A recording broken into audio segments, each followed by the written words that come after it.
Hello बच्चों, let's read this question. The question says marbles of diameter 10 millimeter each are to be arranged on a flat surface so that their centers lie within the area enclosed by 4 lines of length each 40 millimeters. Sketch the arrangement that will give the maximum number of marbles per unit area that can be enclosed in this manner and deduce the expression to calculate it. The key concept for this question is 2D arrangement. जब हमारे पास 2D arrangement होता है ना, तो उसमें दो possibility होती है।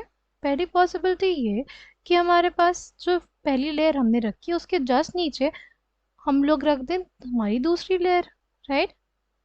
इसको हम लोग बोलते हैं स्क्वायर क्लोज पैकिंग। क्यों इसको स्क्वायर क्लोज पैकिंग बोला जाता है? इस वजह से बोला जाता है कि अगर हम लोग इन सेंटर्स को ज्वाइन करेंगे तो हमारे पास क्या बनेगा, एक स्क्वायर बनेगा। इसलिए इसको क्या बोलते हैं, स्क्वायर क्लोज पैकिंग, राइट। और इसको एक और नाम दिया जाता है जो है ए ए टाइप पैकिंग, राइट। दूसरी टाइप की 2D अरेंजमेंट में पैकिंग होती है वो होती है हेक्सागोनल क्लोज पैकिंग। इसमें देखो ये हमारे पास हेक्सागन बन रहा है ना, इस वजह से इसको क्या बोलते हैं, hexagonal hexagonal close packing, right. अगर हम बात करें हेक्सागोनल क्लोज पैकिंग की तो देखो इसमें क्या होता है, ये हमारी पहली लेयर रखी हमने, उसके जो वॉइड्स होंगे उसके वॉइड्स में हमने दूसरी लेयर को रखा जाता है, राइट। इसको हम लोग ऐसे समझ सकते हैं कि सपोज ये है, तो ये हमारी पहली लेयर आई, ठीक।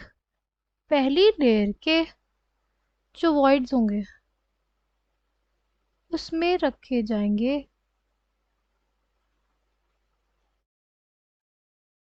हमारे दूसरे लेयर के मॉलिक्यूल्स, राइट। इसी वजह से पहली लेयर दूसरी लेयर से डिफरेंट होती है, इसलिए उसको बोलते हैं ए बी टाइप पैकिंग। कैसी packing, A B type packing, right. Now basically हमको क्या देखना है, अब बेसिकली हमें ये देखना है कि maximum number of marbles per unit area किस में आएगा, राइट। सी अगर इन दोनों की बात करते हैं इन दोनों में ज़्यादा एफिशिएंट पैकिंग होती है हमारी हेक्सागोनल क्लोज पैकिंग, राइट। तो हेक्सागोनल क्लोज पैकिंग जो कि हमारे पास ज़्यादा एफिशिएंट होगी, इसीलिए हम लोग उसको फर्दर डिस्कस करेंगे, राइट। अब अगर देखें हम लोग इसको हेक्सागोनल क्लोज पैकिंग में हमारे पास ये डिस्टेंस दी हुई है, डायमीटर कितना दिया हुआ है, डायमीटर हमें दिया हुआ है 10, तो रेडियस क्या हो जाएगा, हो जाएगा 10 मिलीमीटर का हाफ यानी 5 मिलीमीटर, राइट।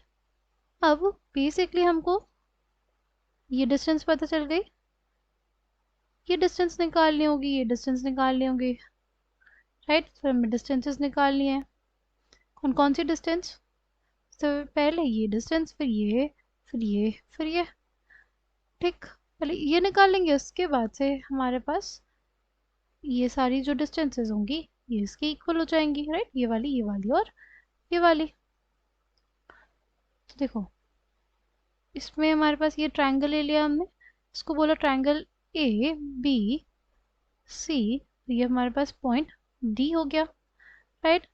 अब हमें पता है कि ए सी की डिस्टेंस कितनी है, ए सी की डिस्टेंस हो जाएगी 10 मिलीमीटर, क्योंकि जो हमारे पास रेडियस है ये 5 मिलीमीटर है, ये भी 5 मिलीमीटर है, तो रेडियस कितना, रेडियस का सम 10 मिलीमीटर हो जाएगा। ये भी हमारे पास कितना हो जाएगा 10 मिलीमीटर, और ये भी हमारे पास कितना 10 मिलीमीटर, यानी ये क्या हो गया, इक्विलेटरल ट्रायंगल हो गया, राइट। ये जो एंगल हो गया हमारे पास 60 डिग्री हो गया। अब हमारे पास ए सी है और ए डी निकालना है, तो क्या करेंगे हम लोग, हमारे पास ए सी है कितना 10 मिलीमीटर, राइट।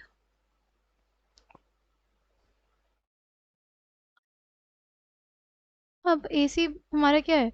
AC हमारा हाइपोटेन्यूज है और हमें निकालना है क्या? हमें निकालना है AD।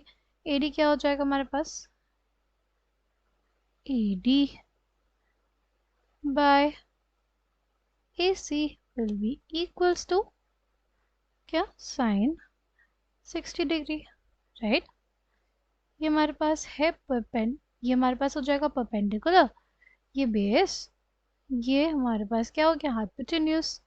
तो परपेंडिकुलर बाय हाइपोटेन्यूज हमारे पास क्या होता है? साइन, और 60 डिग्री से साइन 60 डिग्री हो गया। तो हमारे पास क्या आ जाएगा? AD will be equals to √3/2 into AC which is 10। कितना आ जाएगा? ये 5√3 मिलीमीटर्स आ जाएगा। तो ये 5√3 आ गया, ये 5√3 आ गया, ये भी 5√3, ये भी 5√3 और ये भी 5√3। तो बेसिकली हमारे पास टोटल लेंथ कितनी हो जाएगी? 4 इंटू 5√3 प्लस क्या हो जाएगा? प्लस ये 5 हो जाएगा हमारे पास, राइट? ये टोटल डिस्टेंस हमारे पास कितनी आ गई? 40 मिलीमीटर्स आ गई। टोटल डिस्टेंस कितनी आ गई? ये 40 मिलीमीटर्स आ गई। ये डिस्टेंस कितनी होगी हमारे पास? ये डिस्टेंस भी 40 मिलीमीटर्स होगी, राइट? अब बेसिकली हम लोग एरिया निकालें, कितना एरिया आ जाएगा हमारे पास? टोटल एरिया आ जाएगा 1600। कैसे? 40 इंटू 40, तो 1600 मिलीमीटर स्क्वायर या 16 सेंटीमीटर स्क्वायर आ जाएगा। अब अगर बात करें नंबर ऑफ एटम्स की पर यूनिट एरिया, क्या हो जाएंगे? देखो 1 2 3 4, ये हो जाएगा 5 6 7 8 9 10 11 12 13 14, ये 14 हमारे पास हो गए। बाकी ये हमारे पास क्या है? ये हाफ वाले भी होंगे। कितने हाफ है?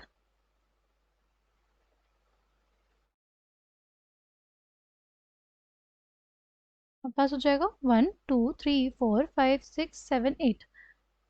कितना हो जाएगा total marbles? Total number of marbles will be equals to total number of marbles is basically equals to 14 plus half of 8, and total कितने marbles? 18 marbles, right? अब अगर हमें निकालना हो क्या? total number of marbles, total number of marbles per unit area, वो क्या हो जाएगा हमारे पास? वो हमारे पास हो जाएगा 18/16 सेंटीमीटर स्क्वायर। ये हमारे पास आ जाएगा 9/8 सेंटीमीटर पर स्क्वायर। कितना आ जाएगा? 1.125 सेंटीमीटर पर square, right? And this is the final answer for this question. I hope you understood it well. Thank you and all the best.